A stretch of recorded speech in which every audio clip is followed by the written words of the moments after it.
Hi, hello. Mizu here from Poland.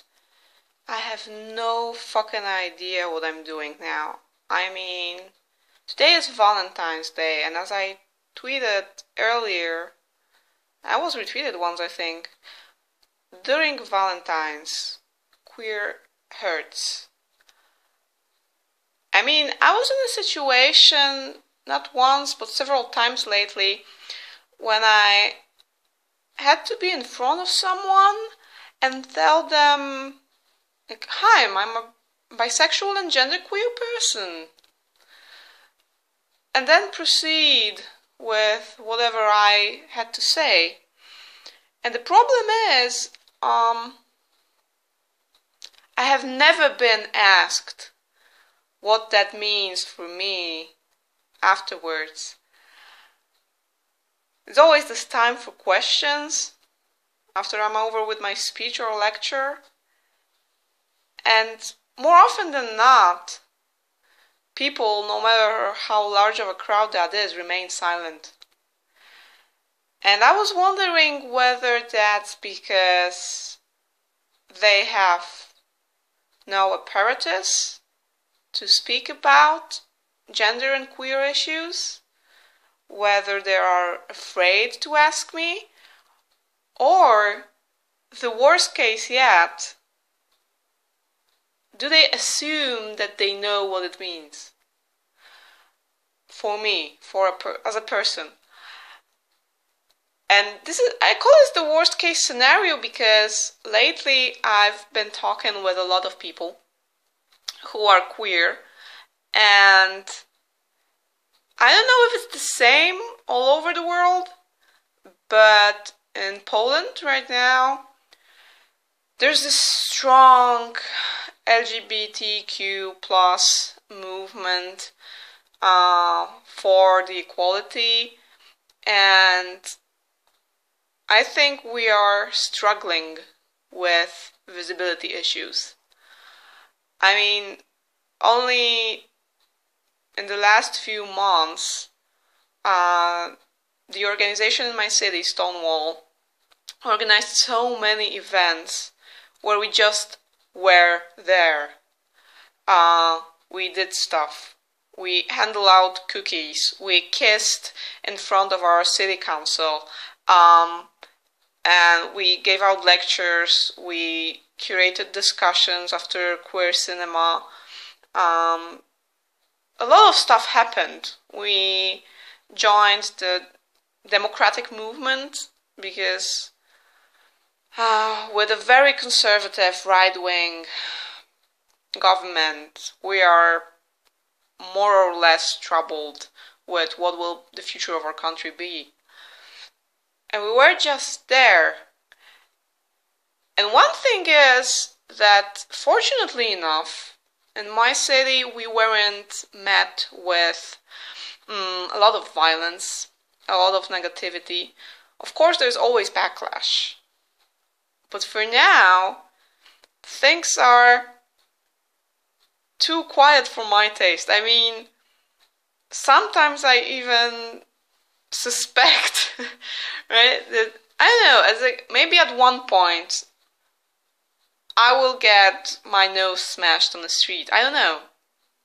But for now, it's all dim and roses, and yet, for all intents and purposes, I think queers in my country are struggling with much more than the visibility problem, and that would be their own identity crisis.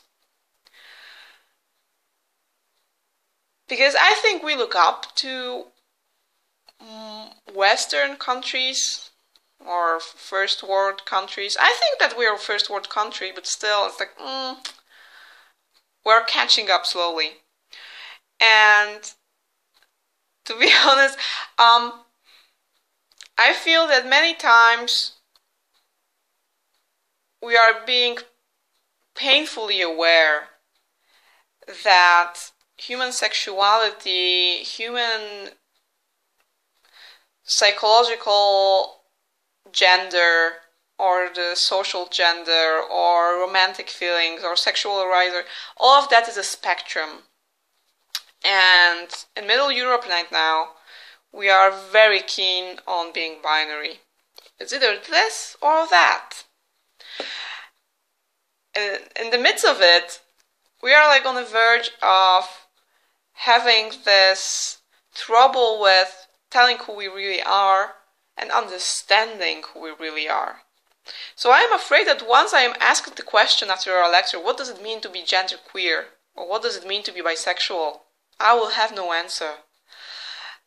And looking at my other friends and talking with them, seeing how they perceive their body, their sexuality, their romantic interests, whether they are monogamous or polyamorous, whether they feel they not only conform to the norms of the gender they are assigned, but also how these gender norms are changing constantly, and the playfield is not leveled. All of that gives us this strong feeling of how are we supposed to act? Is there any way we are supposed to act? Can I do something and will I have to explain myself? Is there this special someone for me who will understand how I play along the rules of relationships, how I play along the rules in bed, how I play the rules along when other people are involved, and then how to address me? Do I have a preferred pronoun? No, I don't. I was very happy to learn that some people have mixed preferred pronouns, and that I'm allowed to do it, because I didn't know that I am allowed to do it. And I feel I constantly questioned myself whether or not should I address myself or tell others to address me in a certain way. And I was wondering how many of you in other countries share that experiences, that at one point, even though you seem to know what sort of sexuality you possess, what sort of gender you possess, what arouses you and what doesn't arouse you, whether at one point you feel the fluidity of it all, and then you start to question everything. That's all from me for today. Have happy Valentines, if it's still time. See you.